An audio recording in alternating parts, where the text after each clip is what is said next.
तलिया, department of commerce, central employees Yamunanagar, वे आए और आज के महान विभूतियों को पुष्प अर्पण करें। उसके साथ साथ मैं बताना चाहता हूँ रामदास प्रधान जी, गुरु रविदास सेवा समिति फांसी, वो भी आए और आज के प्रोग्राम के महत्वों को पुष्प अर्पण करें।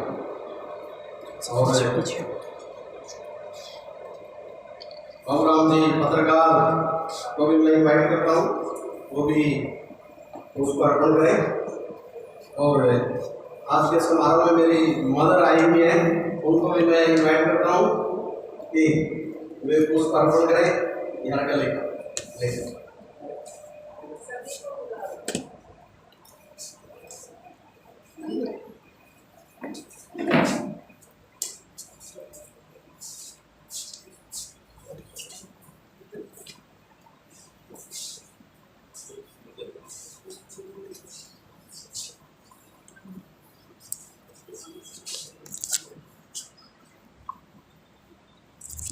उसके साथ साथ आए पत्रकार जगन जी और श्रीमान जी, जो पत्रकार दिल्ली से आए हैं उनका मैं स्वागत करता हूँ, वो भी आए और पुष्प अर्पण करें।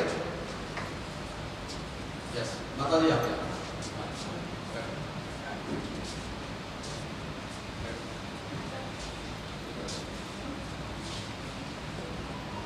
जैसे एक बार आप भी प्रवीण जी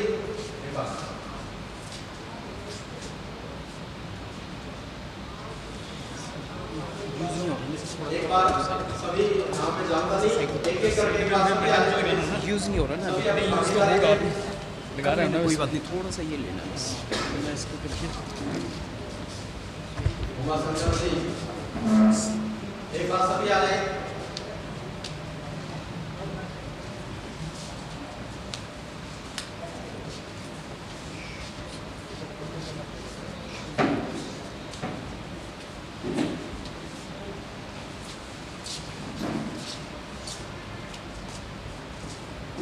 डॉक्टर आर फुलिया जी,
सिंह जी, आपसे निवेदन आप आगे अगले पंक्ति में यहाँ पे आ जाओ।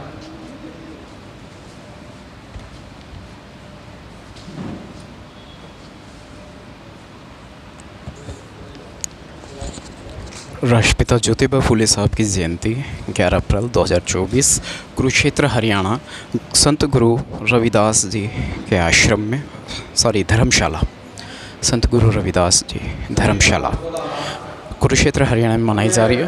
डॉक्टर राज फूलिया जी से निवेदन करता हूँ कि वो आए हुए मेहमानों का पंक्ति से स्वागत करें। डॉक्टर आर फूलिया।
बहुजन उत्थान और महिला सशक्तिकरण में महात्मा ज्योतिबा फूले व बाबा साहेब डॉक्टर भीमराव अंबेडकर जी का योगदान।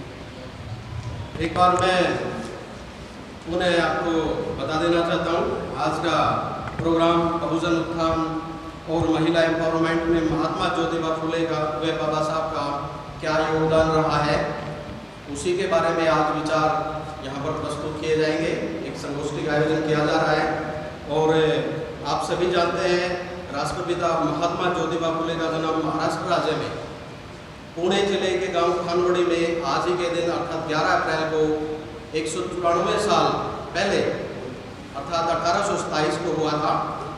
और आपके पिताजी का नाम गोविंद राव और माताजी का नाम चीमाबाई, और आपका लालन पालन आपके पिता की मुँह बोली बहन विधवा बहन सगुना बाई ने किया था। आपका जन्म माली जाति में हुआ था। यस, स्वागत है, आप बैठे प्लीज। आपके परिवार का मुख्य व्यवसाय खेतीबाड़ी और फूल का व्यवसाय रहा है। अन्य बच्चों को स्कूल जाते देख आपके मन में भी विद्यालय जाने की जिज्ञासा उत्पन्न हुई। आप भी विद्यालय गए और सन 1840 में आपका विवाह सावित्रीबाई फुले से हुआ। उस समय आपकी उम्र 13 साल थी और सावित्रीबाई जी की उम्र 9 वर्ष रही थी। स्कूल में आपकी मित्रता एक ब्राह्मण विद्यार्थी से हुई। मैं आपको बता देना चाहता हूँ, जो भी किताबों के माध्यम से हम पढ़ते हैं वही यहाँ पर बयान किया जा रहा है और हम सभी को इनके बातों के बारे में पता होना चाहिए। ये पता होना चाहिए कि वो किन परिस्थितियों से गुजरे और उन्होंने हमारे समाज के लिए, देश की उन्नति के लिए क्या क्या काम किए, जिनकी बदौलत आज हम उनको याद कर रहे हैं। जैसे कि मैं आपको बता रहा हूँ, स्कूल में महात्मा ज्योतिबा फुले जब वो बाल्यावस्था में थे, उनकी मित्रता एक ब्राह्मण विद्यार्थी से हुई। उस समय आपने अनुभव किया कि सभी ब्राह्मण रूढ़िवादी नहीं होते, कुछ ऐसे भी होते हैं। यस, स्वागतम, आपका स्वागत है, बैठिए, जो आपके साथ चल सकते हैं। तो उन्हीं में से उनकी मित्रता एक ब्राह्मण विद्यार्थी से हुई और जब उनकी शादी, उस ब्राह्मण लड़के की शादी हुई, उस ब्राह्मण लड़के ने महात्मा ज्योतिबा फुले को इन्विटेशन दिया कि आप मेरी शादी में आएंगे, बारात में आएंगे। तो जब वो बारात में जाने के लिए तैयार हुए तो जो रूढ़िवादी लोग, उनकी जाति के लोग, उनको कहने लगे कि भाई आपकी हिम्मत कैसे हुई, यहाँ पर आप आ गए। तो उन बातों से महात्मा ज्योतिबा फुले पे गहरा आघात हुआ, गहरा असर पड़ा और उनके मन में एक चिंतन हुआ कि ऐसा क्यों हो रहा है, कुछ विशेष जाति के लोगों के साथ ही ऐसा क्यों हो रहा है। तो तब से उनके मन में एक तब्दीली हुई और उन्होंने अपने जीवन का लक्ष्य बनाया, मैं इन रूढ़िवादी विचारों से लोगों को दूर करूंगा। तो आज उन्हीं के सम्मान में, उन्हीं की जयंती पर आज हम एकत्रित हुए हैं।